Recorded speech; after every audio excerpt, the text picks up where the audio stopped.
कभी कभी आप लोग पूछते हैं ना, घर में बड़ी प्रतिकूलता है, बड़ी प्रतिकूलता है। मुझे समझ नहीं आता कि जब कोई प्रतिकूलता से घबराता है ना, तो माने कहीं ना कहीं अनुकूलता चाहता है, और जो अभी अनुकूलता और प्रतिकूलता के द्वंद्व में पड़ा है,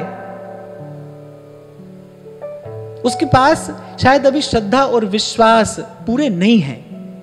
मैं कहता हूं जब प्रभु पर भरोसा कर ही लिया, फिर क्या अनुकूलता और क्या प्रतिकूलता। अपने से तो वैसे भी कुछ होने वाला नहीं है, ये होगा तो प्रभु की ओर देखकर ही होगा, प्रभु के स्वभाव का विचार करके ही होगा। ये कार्य तो प्रभु की कृपा से ही सिद्ध होगा। और जब भरोसा है, फिर क्या अनुकूलता है और क्या क्या प्रतिकूलता है। फिर प्रभु घर में रखें, वन में रखें, जहां रखें, जैसे रखें। और आपको यदि ऐसा लगे ना कि वातावरण अनुकूल हो जाने से अधिक भजन होता है, तो केवल आपका भ्रम है। जिन लोगों के जीवन में सर्वथा अनुकूलता ही अनुकूलता है, व्यवहारिक अनुकूलता जिनके जीवन में है, जाकर देखो क्या वो भजन में लगे हैं। सब नौकर चाकर है, सब सुख सुविधा है, सब मान सम्मान है, सब धन संपत्ति है, सब होने के बाद देखो क्या भजन में लगे हैं। अगर अनुकूलता से भजन होता तो फिर संत नहीं कहते कि सुख के माथे सिल पड़े। बोले ना बाबा ना, ये हमारे जीवन में ना आ जाए, ये चिड़िया हमारे घर आंगन में आकर ना चहकने लगे, सुख के माथे सिल पड़े, नाम हृदय से जाए।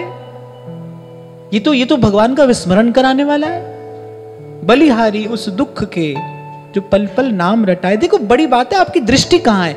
दृष्टि संसार पर है तो सुख दुख का द्वंद्व दिखाई पड़ेगा। दृष्टि प्रभु पर है, जब आप देख ही प्रभु को रहे हो, फिर यहां जो भी होता हो भाई, होता रहे। और मैंने कुछ देर पहले ही आपसे कहा, यार जो भी हो रहा है वो तो चला ही जाएगा, जा ही रहा है, वो जा ही रहा है। पीछे पीछे तो आप दौड़ते हो उसके, पकड़ते तो आप हो, वो तो आपको नहीं पकड़ता है। सुख दुख आपको नहीं पकड़ता है, आप सुख दुख को पकड़ते हो। वो तो जा ही रहा है, आ रहा है और जा रहा है, आ रहा है और जा रहा है। पीछे अपना जीवन देखो, सुख की घड़ियां भी आई, दुख की घड़ियां भी आई, आती रही जाती रही। आप कुछ भी नहीं कर पाए। आपने तो बस किया क्या, आपने तो सत्संग के अभाव में आपने तो बस ऐसे अपना मन उनको दिए रखा, और क्या हुआ, देते देते उसका अभ्यास हो गया। संसार की बात कहते सुनते, संसार का विचार करते, चिंतन करते, अभ्यास हो जाता है। संस्कार पड़ गया। कैसे आया है संसार भीतर, ऐसे देखते सुनते तो आ गया, कहते सुनते, बात करते, विचार करते, बस रच बस गया संसार भीतर। आप संसार में बस गए, संसार आप में बस गया। है तो कुछ भी नहीं, कुछ भी नहीं है। तो यहां प्रभु एक संदेश देना चाह रहे हैं आपको, मुझे, कि विवाह नहीं होता तो ये कहानी कुछ और होती।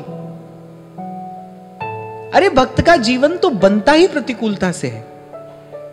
महापुरुष कहते राम बन में गए तो बन गए, बन में जाते नहीं तो बनते नहीं। राम बन में गए तो बन गए। और कभी आपको मैंने एक उदाहरण दिया था कि चंदन की लकड़ी को सुंदर चिकने पत्थर पर नहीं घिसता है कोई, वो प्रभु के श्री अंग पर चढ़ाए जाने योग्य बने, इसके लिए उसको बड़े खुरदरे पत्थर पर घिसा जाता है। चंदन की लकड़ी तो बड़ी कोमल होती है, उसे घिसा जाता है बड़े खुरदरे पत्थर पर। ऐसी जब चलने के लिए प्रभु ऐसा मार्ग देते हैं ना, तो माने जीवन की खुशबू प्रकट होगी। इस मार्ग पर चलकर ही जीवन की खुशबू प्रकट होगी।